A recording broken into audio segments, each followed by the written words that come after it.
वहीदुर रहमान परा, कई आरोप उनके ऊपर लगे। वहीदुर रहमान परा गिरफ्तार हुए, लंबे उनका पासपोर्ट जो है वो उनसे ले लिया गया और एक समय ऐसा आया जब लगा कि वहीदुर रहमान परा का राजनीतिक सफर खत्म हो चुका है। एक समय पीडीपी की आशा और उम्मीद माने जाने वाले, युवाओं के साथ संपर्क साधने वाले पहले पीडीपी के बड़े युवा नेता और वो वहीदुर रहमान परा,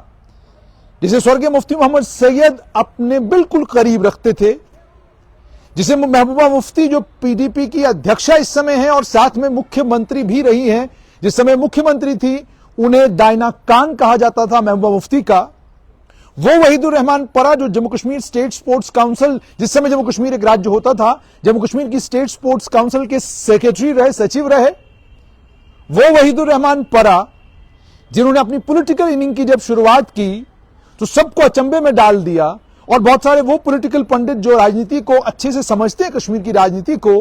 वहीदुर रहमान परा के सीन पर आते ही परेशान हो गए कि ये युवा कहां से आ गया, ये कौन है, कहां से है। पुलवामा क्षेत्र में जो आतंकवाद से ग्रस्त पुलवामा, वही पुलवामा जहां बड़े आतंकी, छोटे आतंकी सब जिस इलाके से, जिस जिले से निकले, उस पुलवामा में की जमीन पर अपनी राजनीतिक शुरुआत करने वाले वहीदुर रहमान परा पीडीपी के युवा मोर्चा के प्रधान पहले भी थे, अब दोबारा से उनको युवा मोर्चा का प्रधान बनाया गया है। सवाल बड़ा यह है कि क्या पीडीपी जमीन तैयार कर रही है वहीदुर रहमान परा के लिए कि वो युवा मोर्चा से निकलकर पार्टी की मेन बॉडी में एक इंपॉर्टेंट रोल और एक इंपॉर्टेंट पोजीशन पर आए? क्या यह संभव है? क्योंकि जैसा आप जानते हैं कि राजनीतिक तौर पर राजनीतिक पंडित ये बात कहते हैं कि महबूबा मुफ्ती की इंपॉर्टेंस और रेलेवेंस घाटी में लोगों के बीच में 5 अगस्त 2019 के बाद जैसे कम हुई थी, घटी थी, और जिस प्रकार से बहुत सारे लोग उनकी पार्टी छोड़कर अलग अलग दलों में चले गए थे, अचानक पिछले 1 साल के अंदर अंदर गतिविधियां बढ़ गई हैं और बहुत सारे पुराने नेता जो पार्टी छोड़कर चले गए थे दोबारा से पूर्व मुख्यमंत्री की पार्टी के अलग अलग नेताओं के संपर्क में आना शुरू हो गए हैं। सिर्फ इतना ही नहीं, उनमें से कई नेता ऐसे भी हैं, सूत्र बताते हैं, जो पूर्व मुख्यमंत्री से मिले भी हैं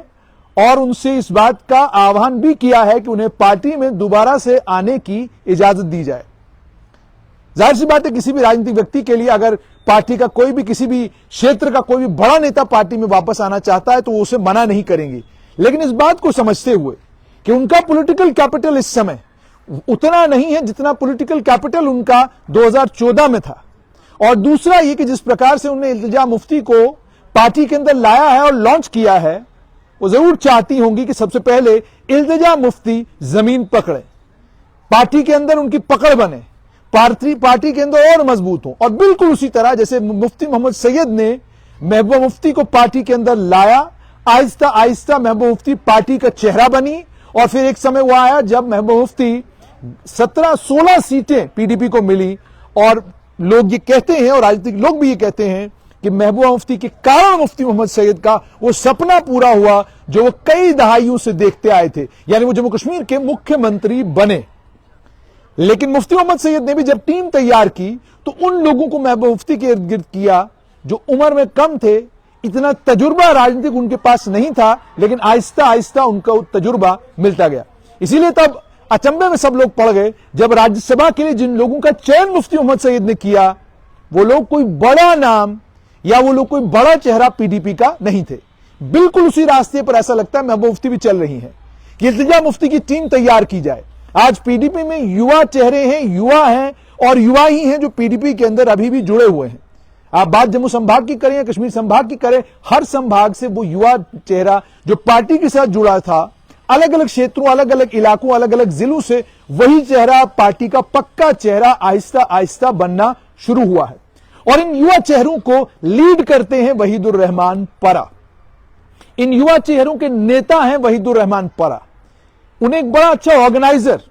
उन्हें बहुत अच्छा सिर्फ ऑर्गेनाइजर ही नहीं बल्कि वहीदुर रहमान परा को यह भी कहा जाता है कि जो कनेक्शन उनका युवाओं के साथ पुलवामा और साउथ कश्मीर में था, उस कनेक्शन के चलते सरकार एक उनको इंपॉर्टेंट आदमी मानती। सिर्फ सरकार ही नहीं, कई अन्य लोग भी उन्हें एक इंपॉर्टेंट आदमी और इंपॉर्टेंट चेहरा मानते थे। लेकिन उसके बाद जब उनको लेकर उन पर आरोप ये लगे कि वो आतंकवादियों के साथ जुड़े हुए थे, आतंकवादियों से उनके संपर्क थे, और जब उनके ऊपर केसेस बने तो अचानक वहीदुर रहमान परा का पॉलिटिकल कैपिटल ऐसा लगा खत्म हो गया है। लेकिन पिछले 6 महीनों के अंदर अंदर वहीदुर रहमान परा is back in the limelight.